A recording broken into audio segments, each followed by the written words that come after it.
हाय guys, नमस्कारम। कैसे हैं आप लोग? आप देख सकते हैं स्क्रीन पे सदगुरु हमारे। एक भाषा में बोलो जी।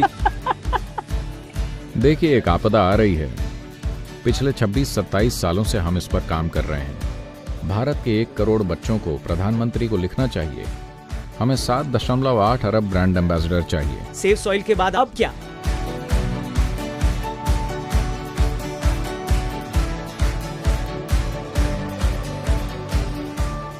हाय गाइस, नमस्कारम। कैसे हैं आप लोग? आप देख सकते हैं स्क्रीन पे सदगुरु हमारे। एक भाषा में बोलो जी।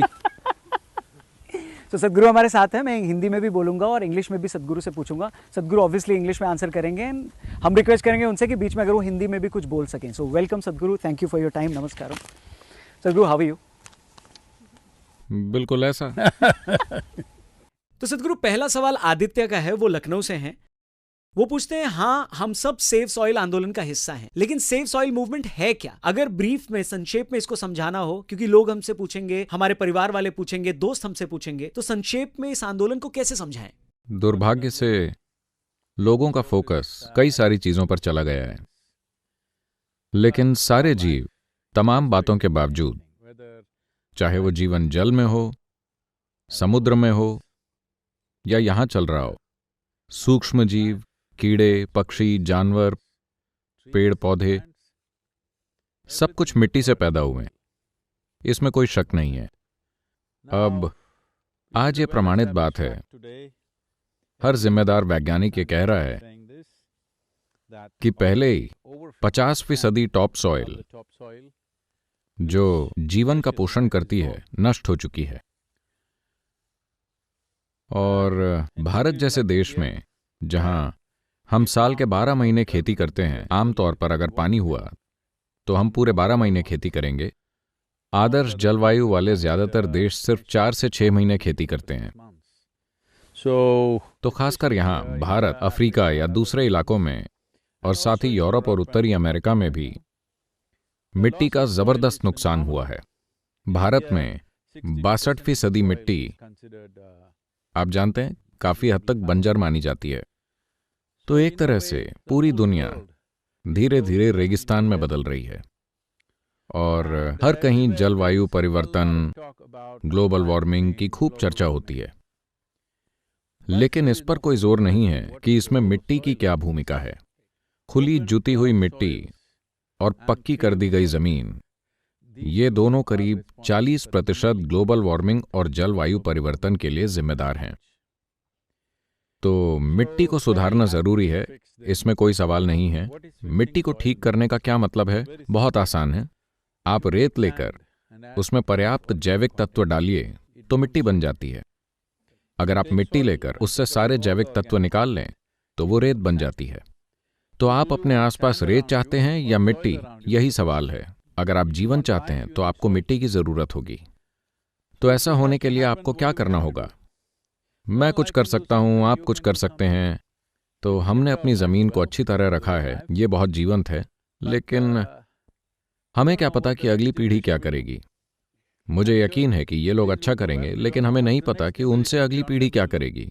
कोई गारंटी नहीं है, मैं कहता हूं, क्योंकि ऐसा पहले ही हो चुका है। पिछली पीढ़ियों ने इसे अच्छी तरह रखा था और हमारी पीढ़ी ने उसे बर्बाद कर दिया। ऐसे ही भविष्य में भी ऐसी चीजें हो सकती हैं। यही वजह है कि हम दुनिया भर में ये पॉलिसी या नीति बनाना चाह रहे हैं कि अगर आपकी अपनी जमीन है तो उस मिट्टी में कम से कम 3 से 6% जैविक तत्व होने चाहिए। ये हर किसी की जिम्मेदारी है, हमें ये करना होगा। आप इसे सिफारिश की तरह ले सकते हैं या ये अनिवार्य हो सकता है, जो हर जगह पर स्थिति की गंभीरता पर निर्भर करता है, लेकिन ऐसा होना चाहिए। right now, Save Soil movement under the Conscious Planet banner. तो अभी कॉन्शियस प्लैनेट के बैनर तले मिट्टी बचाओ अभियान का मकसद ये नीतिगत बदलाव लाना है। हर देश इसे अपने तरीके से कर सकता है, हर क्षेत्र अपने तरीके से कोशिश कर सकता है।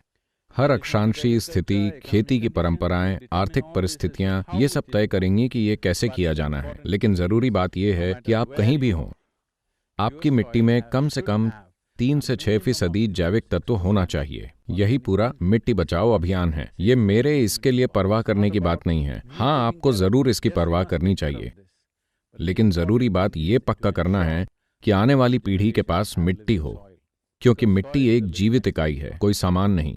एब्सोल्युटली। तो आदित्य, आपको अपना वीडियो मिल गया, आप इसे काट कर अपने लोगों के साथ जरूर शेयर करना। यही है सेव सॉइल आंदोलन। सदगुरु योगेश मुंबई से पूछते हैं कि क्या कोई ऐसी घटना थी जिसने आप पर इतना असर डाला कि एक दिन आपने फैसला किया कि चलो अपनी मिट्टी बचाएं? क्या हुआ था? देखिए, एक आपदा आ रही है, पर ज्यादातर लोगों को तब पता चलेगा जब वो धमाके के साथ आएगी। लेकिन अगर आप संवेदनशील हैं तो आप इसे अपने चारों तरफ होते हुए देख सकते हैं। ऐसा नहीं है कि हमने अचानक से मिट्टी बचाओ अभियान के बारे में सोचा। पिछले 26-27 सालों से हम इस पर काम कर रहे हैं। देखिए, मैं कोई वैज्ञानिक नहीं हूं, न ही पर्यावरण विशेषज्ञ हूं। मैं एक कीड़े की तरह हूं। लेकिन अगर आप मुझसे पूछें तो ये कीड़ा या इस मिट्टी का कोई भी कीड़ा इस मिट्टी के बारे में दुनिया के किसी भी वैज्ञानिक से ज्यादा जानता है। मेरा विश्वास कीजिए। मैं उन सब के लिए पूरे सम्मान के साथ, वो काफी काम कर रहे हैं। लेकिन एक कीड़ा जब मिट्टी खराब होती है तो वो तुरंत जान जाता है, क्योंकि ये उसके जीवन को प्रभावित करता है। तो ऐसे ही मैं कीड़े की तरह हूं, यानी कि मैं इस धरती पर रेंग रहा हूं। बाकी लोग कहाँ हैं? वो एक ऊंची जगह पर रहते हैं जो उनका दिमाग है। मैं पृथ्वी पर रहता हूं। इसलिए अगर मैं इस धरती पर कदम रखूं तो मैं जान जाता हूं कि मिट्टी उपजाऊ है या नहीं। मुझे उसे खोद कर देखने की जरूरत नहीं है। अगर मैं सिर्फ उस पर पैर रखूं तो मैं जान जाता हूं, क्योंकि ये पूरी चीज हमेशा स्पंदित होती रहती है। आपका शरीर भी वो मिट्टी है जिस पर आप चलते हैं। आप कैसे संवेदनशील नहीं हैं? क्योंकि आप एक तरह से अपने ही मनोवैज्ञानिक नाटक में कुछ ज्यादा ही खोए हुए हैं। आपका नाटक सृष्टि और सृष्टि के मूलभूत तत्वों से ज्यादा महत्वपूर्ण होता जा रहा है। ये जीवन का एक मूलभूत तत्व है। ये मिट्टी, खासकर टॉप सॉइल के ऊपरी 12 से 15 इंच, इस धरती पर लगभग 87% जीवों की बुनियाद है। लेकिन हम संवेदनशील नहीं हैं, क्योंकि हमारा नाटक हमारे दिमाग में या हमारे फोन पर चलता रहता है। बहुत बढ़िया। सदगुरु, अगला सवाल अरविंद पूछना चाहते हैं। वो दिल्ली से हैं। उनका कहना है, दिल्ली वाला होने के नाते मुझे वायु प्रदूषण की ज्यादा चिंता है। बेशक जल प्रदूषण भी एक समस्या है, तो मेरे लिए वायु प्रदूषण और पानी का प्रदूषण समस्या है। तो पहले मुझे ये देखना चाहिए या मुझे इस आंदोलन को फॉलो करना चाहिए और पहले मिट्टी की बात करनी चाहिए? देखिए, चाहे आपको साफ पानी चाहिए या साफ हवा, सबसे मूलभूत चीज मिट्टी है। क्योंकि अगर आपको पानी चाहिए तो यह महत्वपूर्ण है कि मिट्टी अच्छी हो, क्योंकि पानी को रोक कर रखने के लिए कोई दूसरी जगह नहीं है। अफसोस, आज की पीढ़ी सोचती है कि आप पानी को प्लास्टिक की बोतल, टंकी, बांध या झील या कुएं में रोक कर रख सकते हैं। नहीं, पानी को वहां नहीं होना चाहिए। पानी को मिट्टी में होना चाहिए। पानी को रोक कर रखने की मिट्टी की क्षमता is 800% more पूरी दुनिया की तमाम नदियों से 800% ज्यादा है। तो पानी को मिट्टी में होना चाहिए, कहीं और नहीं। लेकिन वो हर जगह है, क्योंकि हमें लगता है कि वो तभी उपयोगी है जब वो वहां हो जहां हम उसे देख सकें। वो वहीं उपयोगी है क्योंकि मिट्टी में जल तत्व है, तभी पेड़ पनपे हैं, तभी हर चीज बढ़ रही है, तभी आपका भोजन उग रहा है। आधुनिक सिंचाई का ये पूरा तरीका अपने आप में एक अधपका विचार है। मैं आपको जंगल में घुमाने ले चलूंगा।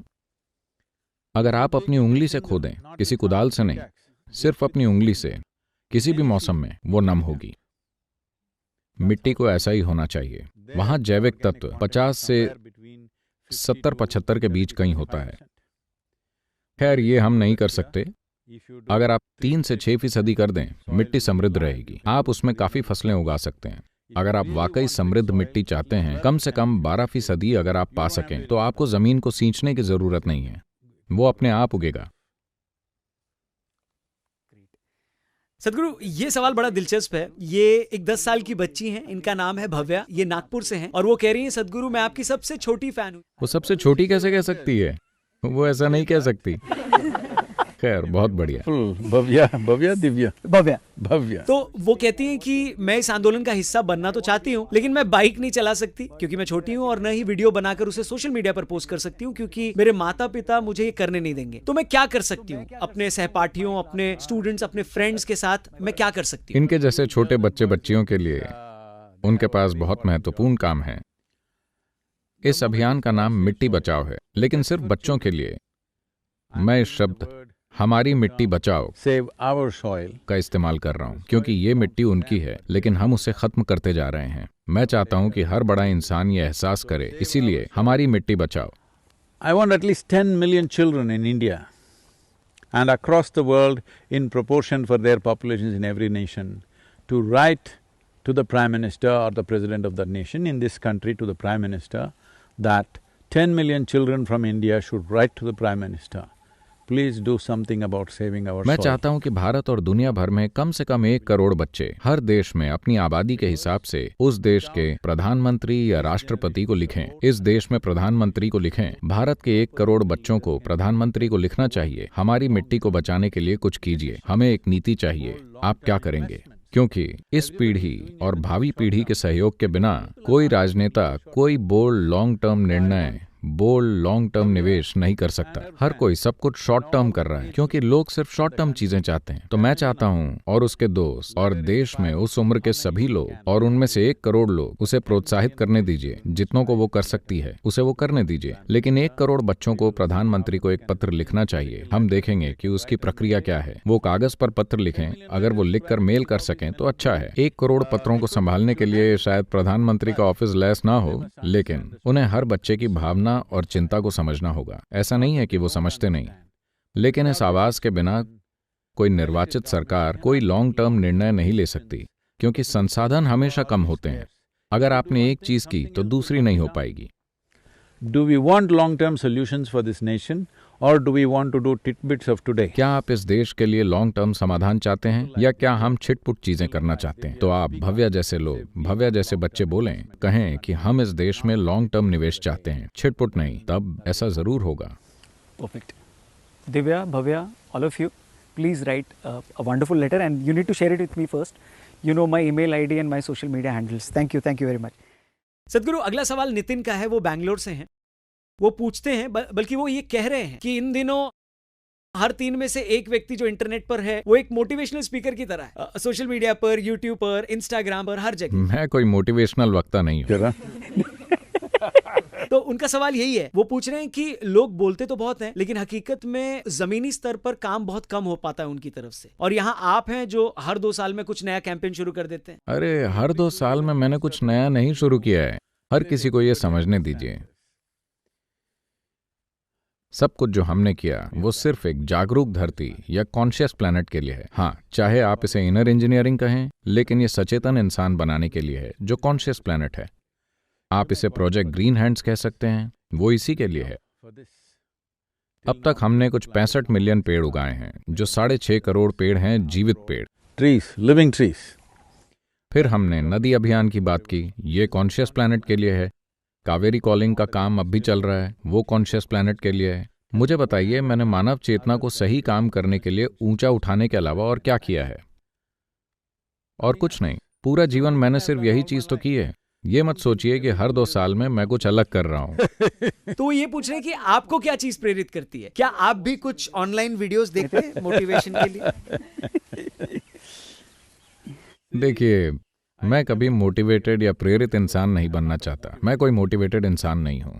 तो ये बहुत जरूरी है कि आप एक मोटिवेटेड इंसान ना हो। दुर्भाग्य से लोग हमेशा सोचते हैं कि कोई आपको मोटिवेट करे। आपकी परेशानी क्या है? क्या आप जीवन नहीं है? मैं पूछता हूं, आप कौन हैं? कोई भी, नितिन या जो भी, आप क्या हैं? क्या आप जीवन हैं? क्या आप दिल्ली वाले? Bangalore. तो आपकी पहचान छोटी चीजों से है, यही सारी समस्या है। आप फुटबॉल क्लब से या शायद क्रिकेट क्लब, क्रिकेट टीम से जुड़े हैं, या आपकी पहचान अपने शहर से है, या अपने परिवार से, या जो भी बेवकूफाना योग्यताएं आपके पास हैं, या वो ब्रांड जो आप पहनते हैं। आप किसी चीज से अपनी पहचान जोड़ लेते हैं। ट्रैफिक इन बैंगलोर, बैंगलोर का ट्रैफिक, मुझे नहीं लगता कि वो उससे पहचान जोड़ेंगे, वो उससे पहचान तोड़ना चाहेंगे। लेकिन मैं कह रहा हूं, सबसे पहले आपको ये समझना चाहिए कि आप एक जीता जागता जीवन हैं। सिर्फ यही चीज मायने रखती है कि आप अभी जीवित हैं। आप जीवित हैं, सिर्फ यही मायने रखता है। बाकी सारी बकवास मायने नहीं रखती, ठीक है? ये सामाजिकता का एक हिस्सा है। हर किसी को ये खेल खेलना पड़ता है। हम समाज में रहते हैं, लेकिन आपको वो बनना नहीं है। अगर आप जीवन हैं तो जीवन उल्लासमय है अपने आप में। आपको अपने दिल को धड़काने के लिए किसी की प्रेरणा की जरूरत नहीं है, ठीक है? तो आपके पास दिमाग है जो धुंधला हो गया है। शायद आपको कोविड हुआ हो, मुझे नहीं पता। आपको ब्रेन फॉग हुआ है। आपको उस फॉग को हटाने के लिए थोड़ी सी प्रेरणा चाहिए, और अगर आप उस फॉग को हटा भी दें तो 2 घंटे बाद वो फिर से वापस आकर धुंधला कर देता है। सबसे पहले अगर आप देखें तो आप एक जीता जागता जीवन है, और अगर आप उसका अनुभव करें तो जीवन हमेशा उल्लासमय होता है। इससे कोई फर्क नहीं पड़ता कि आप 15 के हैं, 50 के या 100 के, कोई फर्क नहीं पड़ता। जब तक आप जीवित हैं वो उल्लासमय है। दिल धड़क रहा है, ठीक है? अगर वो रुक गया तो हम आपको बख्श देंगे। वो धड़क रहा है ना? तो आपको जीवन से भरपूर होना चाहिए। अगर आप जीवन से भरपूर हैं तो आपको किसी की प्रेरणा की जरूरत नहीं है। आप ठीक रहेंगे। आप क्या करेंगे? हर किसी को एक ही चीज करने की जरूरत नहीं है। Everybody will act according to their aptitude and maybe the need in the society. But right now, हर कोई अपनी योग्यता और शायद समाज की जरूरत के हिसाब से काम करेगा, लेकिन अभी लोग खुद को जीवन के रूप में अनुभव नहीं करते। उनकी सारी कोशिश बस गुजर बसर के लिए है। और दूसरी चीज है ज्यादा से ज्यादा इच्छाओं और सुखों की अंतहीन पूर्ति। ठीक है, आप जीवन बिताइए और 60-70 साल बाद पीछे मुड़कर देखिएगा कि क्या ये सार्थक था। मैं चाहता हूं कि आप ऐसा जीवन जिएं कि अगर आप अपनी मृत्युशैया से पीछे मुड़कर देखें तो आपको ये दिखे कि आपने अपना जीवन बढ़िया जिया, किसी और की नजर में नहीं, अपने अनुभव में आपने इसे अच्छे से जिया। दूसरे लोग ये माने या ना माने, ये उनकी समस्या है। मुझे नहीं पता नितिन अब अनसब्सक्राइब करेगा उनको या मतलब मुझे नहीं पता, लेकिन वो मुझे अनसब्सक्राइब करना चाहते हैं। नहीं all the best. उन मोटिवेशनल स्पीकर्स को जिनको वो सुना करते थे। ओ, ये उनके ऊपर है। वो कर रहे हैं जो वो कर सकते हैं। It's okay. सदगुरु, अगला सवाल श्वेता का है। वो लखनऊ से हैं। वो पूछती हैं, अगर मौका मिले तो आप किस सेलिब्रिटी को या किस प्रसिद्ध शख्सियत को चुनना चाहेंगे इस आंदोलन के लिए ब्रांड एम्बेसडर? क्या लगता है आपको कौन बन सकता है? कोई नाम? देखिए, अभी हम देख रहे हैं जितने संभव हों उतने लोग जुटाएं। एक आसान संख्या के रूप में मैंने कहा कि कम से कम 1000 मशहूर सेलिब्रिटी और प्रभावशाली लोगों को इसमें होना चाहिए।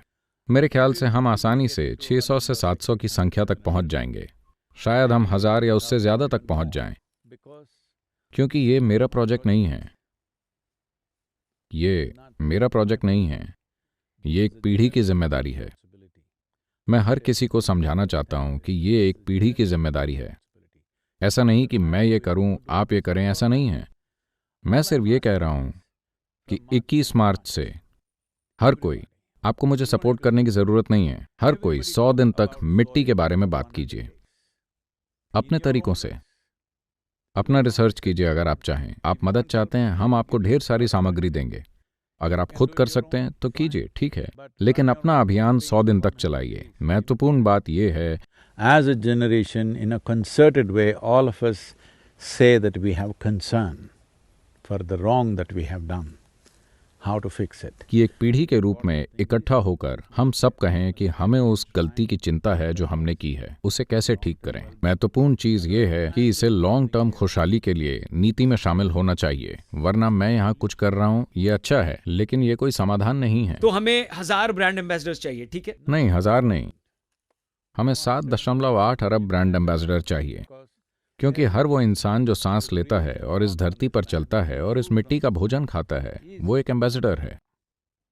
लेकिन जिन लोगों के पास एक फॉलोइंग है, जिनका दुनिया में एक नाम और प्रसिद्धि है, उनकी एक खास जिम्मेदारी है। क्योंकि अगर आप अपनी लोकप्रियता का इस्तेमाल उन लोगों के कल्याण के लिए नहीं करते जो आपको फॉलो कर रहे थे, तो इसका क्या मतलब है? Absolutely true. Thank you, सदगुरु। सदगुरु, अगला सवाल सूरत गुजरात से है। नीरव पूछना चाहते हैं कि ये जो आपकी पहल है ईच वन रीच वन, इसके बारे में। Soil, each one should reach one. हर दिन। Every day. I didn't say just one. तो वो पहला इंसान कौन था जिससे आपने संपर्क किया जब इस पहल की शुरुआत की गई? ये किसी क्षण जैसा नहीं है जो ऐसे ही आ गया। मैं कह रहा हूं, मैं 30 साल से इस पर काम कर रहा हूं। तो कौन पहला इंसान है, ऐसी कोई चीज नहीं है। क्योंकि चाहे मैं उसके बारे में बोलूं या नहीं, मनुष्यों का चेतन होना हमेशा मेरा काम उसी के बारे में रहा है। अगर आप सच में चेतन हो जाते हैं लोग नहीं समझते कि चेतनता क्या है। चेतनता का मतलब यह है कि अगर आपके विचार और भावनाएं यादों की एक मात्रा से काम कर रहे हैं, जिसे आप यादें कहते हैं, उसकी एक सीमा होती है। आपकी भौतिकता की एक सीमा है और आपके विचार और भावनाएं मानसिक ढांचे की एक सीमा है।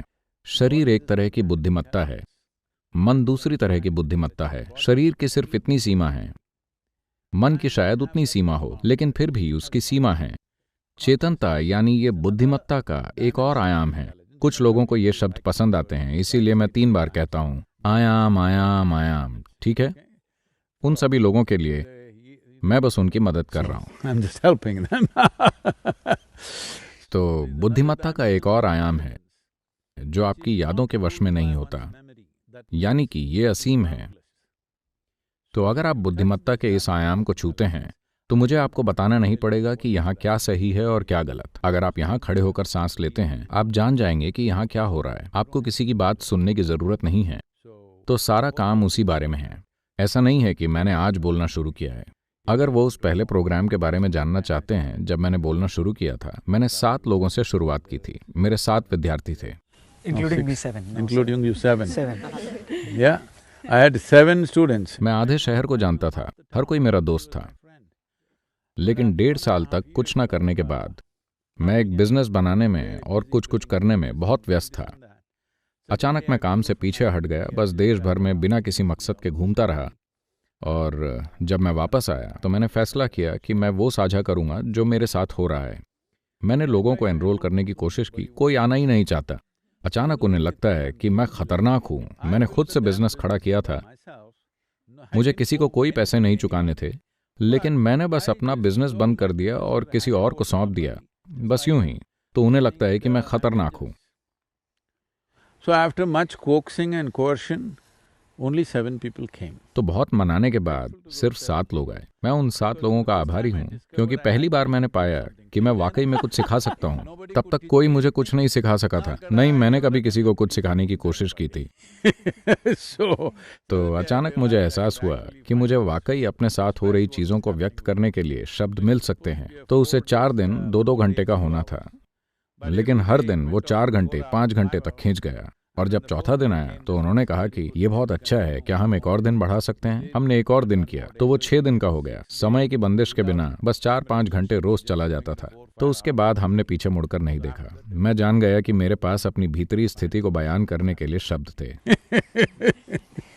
So Nirav, each one reach. तभी से मैंने बोलना शुरू किया। Talking. Yeah. So तब से each one reach one हो रहा है। Yeah. Wonderful. अगला सवाल सुंदरम पूछना चाह रहे हैं पुणे से। सुंदरम को तमिलनाडु में होना चाहिए, चेन्नई में होना चाहिए। वो पुणे में क्यों है? He's an IT professional. He's- वो हर जगह चले जाते हैं। सदगुरु वो कहते हैं कि सिर्फ किसान ही हैं जो मिट्टी बचा सकते हैं, क्योंकि वो दिन रात खेतों में मिट्टी जमीन में काम करते हैं। एक आईटी प्रोफेशनल कैसे? मैं तो सिर्फ डेटा बचा सकता हूँ, मैं मिट्टी नहीं बचा सकता। मैं कैसे मिट्टी बचा सकता हूँ? मेरी इसमें क्या भूमिका है? मेरे ख्याल से सुंदरम जैसे लोगों को एक शपथ लेनी चाहिए कि अब से वो सिर्फ कंप्यूटर का डेटा खाएंगे, वो खाना नहीं खाएंगे। अगर वो ये शपथ लेते हैं तो उन्हें इसकी परवाह करने की जरूरत नहीं है। कोई यहाँ कोई कंप्यूटर का डेटा खाता है? हेलो, केवल खाना खाने वाले लोग? मुझे नहीं पता कि सुंदरम की इस जवाब पर क्या प्रतिक्रिया होगी, लेकिन सुंदरम जो भी हो आप मुझे लिख सकते हैं। सदगुरु अगला सवाल श्रुति पूछना चाहती हैं, वो इंदौर से हैं। वो ये कहती हैं कि पहले हम भारतीय कई क्षेत्रों में एडवांस थे, हम सुसंस्कृत थे, हमारे पास सबसे महान आध्यात्मिक गुरु थे जिन्होंने इस धरती पर जन्म लिया, लेकिन भारत को अब क्या हो गया? What happened to India? Like how? इसके बारे में हम कैसे बात कर रहे हैं? हम सब ये मानते हैं कि धरती हमारी माता है, लेकिन अब आखिर हुआ क्या? see, land that was a culture that evolved with the prime aspect being human consciousness. देखिए, ये धरती जो एक ऐसी संस्कृति थी जिसने मानव चेतना को मुख्य पहलू बनाकर विकास किया था, समय के साथ वो ज्यादा नैतिकवादी हो गई बजाय चेतन होने के। जब ये नैतिकवादी बन गई तो उन्होंने ये तय करना शुरू कर दिया कि क्या अच्छा है और क्या बुरा। तो एक चीज ये हुई कि हमने सोचा कि जीवन के सूक्ष्म पहलू क्या हैं। गणित, खगोल विज्ञान, संगीत में बहुत गहरी संलिप्तता, इस तरह हम ऐसे बन गए, इस आध्यात्मिक प्रक्रिया में गहराई से डूब गए, लेकिन हमने पर्याप्त योद्धा नहीं पैदा किए। तो जब हमलावर आए, वो हमले के इरादे से नहीं आए थे, वो सिर्फ लुटेरे थे।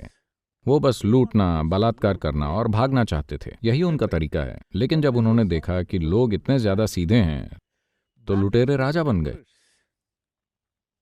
वो एक गंभीर गलती थी जिसे अब हम सुधारने की कोशिश कर रहे हैं।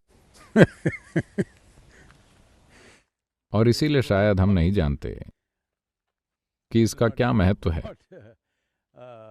मैं उसका कोई विश्लेषण नहीं करना चाहता, लेकिन कई चीजों में भारत में एक सबसे लोकप्रिय शिक्षा एक रणभूमि में दी गई थी। एक ऐसे इंसान जो एक योद्धा के गुरु हैं और उन्हें एक दिव्य जीव के रूप में भी देखा जाता है, वो उसे लड़ने के लिए प्रेरित कर रहे हैं, क्योंकि यही समस्या है। अपनी ही नैतिक बकवास में उलझे हुए वो नहीं करेंगे जो उन्हें उस समय करना चाहिए। अगर आप अपनी जमीन, अपनी स्त्रियों, अपने बच्चों, अपनी संस्कृति, अपनी दौलत को नहीं बचा सकते, तो आप पुरुष ही नहीं हैं। इसका यही अर्थ होगा। तो ऐसा नहीं है कि हर कोई लड़ाई करे, लेकिन योद्धाओं का एक समूह होना चाहिए, लड़ाई छेड़ने के लिए नहीं, लेकिन अगर जरूरत हो तो उन चीजों की रक्षा करने के लिए जो आपके लिए कीमती हैं। अब अगर मैं कुछ कहूं तो अरे ये कैसे आध्यात्मिक गुरु हैं, क्योंकि आध्यात्मिक गुरु को बस अपने चेहरे पर कब्ज जैसा भाव लेकर बैठना होता है। आप ऐसा कर सकते हैं। हम जानते हैं कि अतीत में हमारे साथ कैसी भयानक चीजें हुई हैं। आज आप और मैं ये बात कर रहे हैं क्योंकि कई सारे, करीब 10 लाख महिलाएं और पुरुष इस देश की सीमा पर डटे हुए हैं, ताकि आप और मैं यहां चल सकें, जीवन के दूसरे पहलुओं के बारे में बात कर सकें। अगर वो वहां ना खड़े हों तो मारकाट यहां होगी, कहीं और नहीं। हमें यह पता होना चाहिए। लोगों को लगता है कि लड़ाइयां सिर्फ सीमाओं पर होती हैं। वो बस मूर्ख हैं। लड़ाइयां हुई, लड़ाइयां शहरों में आईं, उन्होंने शहर जला दिए, उन्होंने लोगों के साथ भयानक चीजें की। क्या हम भूल गए हैं? दुर्भाग्य से ज्यादातर लोग भूल गए हैं। उन्हें लगता है कि लड़ाइयां सीमाओं पर होती हैं। लड़ाई सीमा पर है क्योंकि जो लोग सीमा पर डटे हैं वो उन्हें देश के अंदर नहीं आने दे रहे। ये उनके समर्पण, उनकी लगन, उनके त्याग के कारण है कि हम यहां बात कर रहे हैं। हमें ये कभी नहीं भूलना चाहिए। थैंक यू फॉर शेयरिंग सदगुरु। सदगुरु, भोपाल से कल्याण ये सवाल आपसे पूछना चाहते हैं कि आप दुनिया भर में घूमे हैं, बहुत से देशों, शहरों में गए हैं। कौन सा ऐसा एक देश है आपके ख्याल से जो इस सेव सॉइल, मिट्टी बचाओ मूवमेंट के लिए रोल मॉडल बन सके? भारत क्यों नहीं? वो ये क्यों पूछ रहे हैं कि कौन बन सकता है? देखिए, भारत के बारे में एक महत्वपूर्ण चीज ये है कि आज भी हमारे पास एक बड़ी कृषि आबादी है, यानी लोग जो खेती में लगे हैं। मेरे ख्याल से 65% से ज्यादा। अगर आप उससे जुड़े उद्योग वगैरह भी ले लें तो 70% से ज्यादा, 70% आबादी या तो सीधे खेती में या उससे जुड़ी गतिविधियों में लगी है। जब ऐसा है तो मिट्टी को रूपांतरित करना या मिट्टी को सुधारना बहुत सी जिंदगियों को बदल सकता है। आज इस बारे में दुनिया में पर्याप्त रिसर्च मौजूद है जो ये दिखाती है that lack of soil nutrients is the basis of any number of diseases that human beings are going through, both physiological and psychological. कि मिट्टी में पोषक तत्वों की कमी बहुत सी बीमारियों की वजह है जिनसे लोग गुजर रहे हैं, शारीरिक और मानसिक दोनों। मानसिक बीमारियां और माइक्रो न्यूट्रिएंट्स की कमी सीधे सीधे आपस में जुड़े हुए हैं। तो जब ऐसा मामला हो, जब 70% आबादी उसमें लगी है, तो हम ये क्यों पूछते हैं कि कौन रोल मॉडल बन सकता है? हम ये क्यों नहीं कहते कि चलिए हम रोल मॉडल बनते हैं? अभी कावेरी पुकारे प्रोजेक्ट को UN एजेंसियां धरती पर ट्रॉपिकल देशों के लिए एक रोल मॉडल की तरह देख रही हैं। हम इसे पूरे देश में क्यों नहीं कर सकते? तो अगला सवाल भी सदगुरु इसी से जुड़ा है। So Rohini is asking Sadhguru, इस तरह के सवाल इसलिए आते हैं क्योंकि इन दिनों युवाओं को बहुत कम उम्र से ही स्कूलों में इस बात की ट्रेनिंग मिलती है कि वो कितना कमा सकते हैं, वो किस तरह के कपड़े पहन सकते हैं, वो क्या बकवास कर सकते हैं, बस यही सब। वो ये नहीं देखते कि उस जगह का विकास कैसे करें जहां वो रहते हैं, चाहे वो शहर हो या राज्य या देश। शहर को कैसे एक बढ़िया जगह बनाएं, ये उनकी चिंता नहीं है, क्योंकि उन्हें लगता है कि ये सब कुछ पागल देशभक्तों के लिए। आप और मैं तभी खुशहाल हो सकते हैं अगर देश खुशहाल हो, है ना? देश वो सबसे बड़ी इकाई है जिसके जरिए आप एक आबादी के लिए कुछ कर सकते हैं। अभी हमारे पास उस तरह की व्यवस्था नहीं है जहां एक ग्लोबल सरकार हो कि हम पूरी दुनिया के लिए कुछ कर सकें। लोगों के किसी समूह के लिए कुछ करने का सबसे बड़ा तरीका एक राष्ट्रीय पहचान के जरिए है, इसलिए देश महत्वपूर्ण हो जाता है। क्या देश सबसे ऊंची चीज है? नहीं। किसी दिन अगर हम सब राष्ट्रीय सीमाओं को मिटा सकें और सिर्फ एक मानव जाति के रूप में रह सकें तो ये शानदार होगा। लेकिन क्या हम उसके आसपास भी हैं?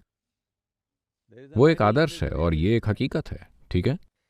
सदगुरु, रोहिणी कहती हैं कि आपने हमसे मिस्ड कॉल करने को कहा था, हमने मिस्ड कॉल दिया। आपने हमसे पौधे लगाने को कहा था, हमने लगाए।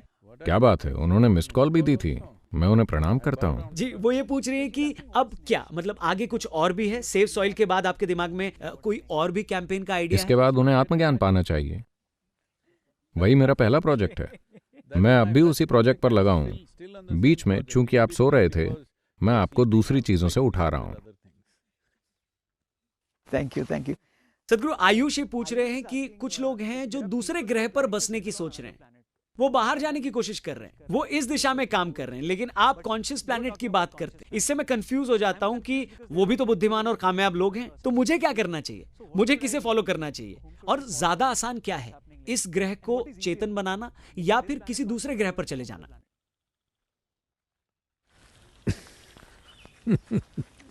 See, according to every scientific data and according to anybody who has little sense in their head, one planet that we know which can sustain life in a wonderful way is this one planet. हर वैज्ञानिक आंकड़े के मुताबिक और हर उस व्यक्ति के मुताबिक जिसके सिर में अक्ल है, एक ग्रह जिसे हम जानते हैं कि वो बढ़िया तरीके से जीवन को बनाए रख सकता है, वो ये ग्रह है। ऐसा लगता है कि उन्होंने कुछ 600,000 ग्रह खोजे हैं, ऐसे ही रासायनिक संरचना और चीजों वाले, कुछ लाख या 1 करोड़ या 1 अरब प्रकाश वर्ष दूर। तो जो लोग इसके लिए वाहन बना रहे हैं, इसके लिए शुभकामनाएं। मैं विज्ञान या खोज के खिलाफ नहीं हूं, लेकिन अगर आप ये नहीं जानते कि इस ग्रह को ठीक से कैसे रखें, तो किसी दूसरे ग्रह पर जाने का क्या मतलब है? वहां भी वो यही चीजें करेंगे। पहले यहाँ ढंग से रहना सीखिए, यहाँ प्रैक्टिस कीजिए और फिर स्वर्ग जाइए। मैं बस यही कह रहा हूँ। हर कोई सोचता है कि वो स्वर्ग जाएंगे और फिर वो आनंद से रहेंगे। अगर आप स्वर्ग जा रहे हैं तो कम से कम यहाँ खुश रहने की प्रैक्टिस कर लीजिए। तो अगर आप वहां जाकर अच्छा जीवन जीना चाहते हैं तो कम से कम यहाँ अच्छे से रहने की प्रैक्टिस कीजिए, फिर जहां जाना चाहें वहां जा सकते हैं। मैं यहीं रहूंगा। सदगुरु, आनंद कहते हैं कि मैं कोई धार्मिक व्यक्ति नहीं हूं और न ही मैं एक आध्यात्मिक साधक हूं, मैं पक्के तौर पर नास्तिक हूं।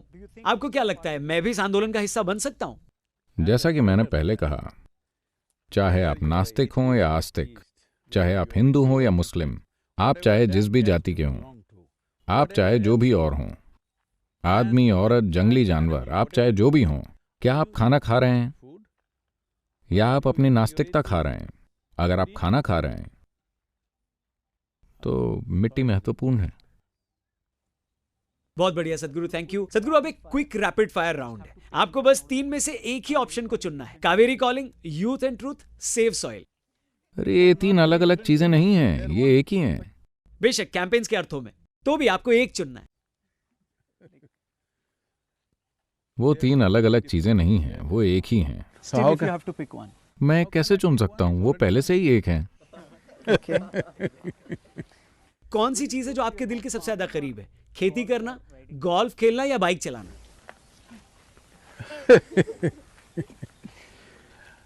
मैं वो करता हूँ जो उस पल में जरूरी होता है। अगर मुझे कहीं जाना है तो मैं मोटरसाइकिल इस्तेमाल करता हूँ। अगर मैं खेलना चाहता हूँ तो मैं गोल्फ खेलता हूँ। जब मैं काम करना चाहता हूँ तो खेती उन कामों में से एक है जो मैं करता हूँ।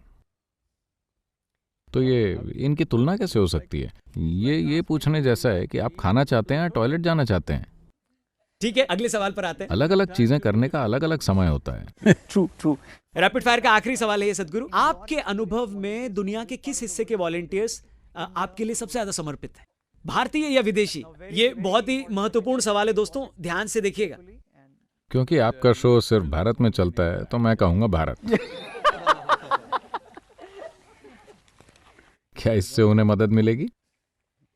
तो एक फॉलोअप सवाल मैं पूछ लेता हूं इसी पर, तमिल या नॉन तमिल? ऐसी कोई चीज नहीं है। मैं जहां भी जाता हूं लोग रिस्पॉन्ड करते हैं, लेकिन ज्यादा तमिल लोग होते हैं क्योंकि मैंने तमिलनाडु में बहुत ज्यादा समय लगाया है। बिल्कुल बिल्कुल, आपके समय के लिए सदगुरु बहुत बहुत धन्यवाद। अंत में जितने भी लोग इस वीडियो को देख रहे हैं, आप उन्हें क्या संदेश देना चाहेंगे? अंतिम संदेश ये है कि आप मिट्टी में होंगे। मिट्टी वो जगह है जो मौत से जीवन बना लेती है। प्लीज उससे मौत मत पैदा कीजिए। सदगुरु एक बार फिर से आपका धन्यवाद। नमस्कारम। यही एकमात्र जगह है जहां आप मौत से जीवन बना सकते हैं, है ना? आप किसी मृत चीज को गड़ा दीजिए, जीवन बस फूट कर निकलने लगेगा।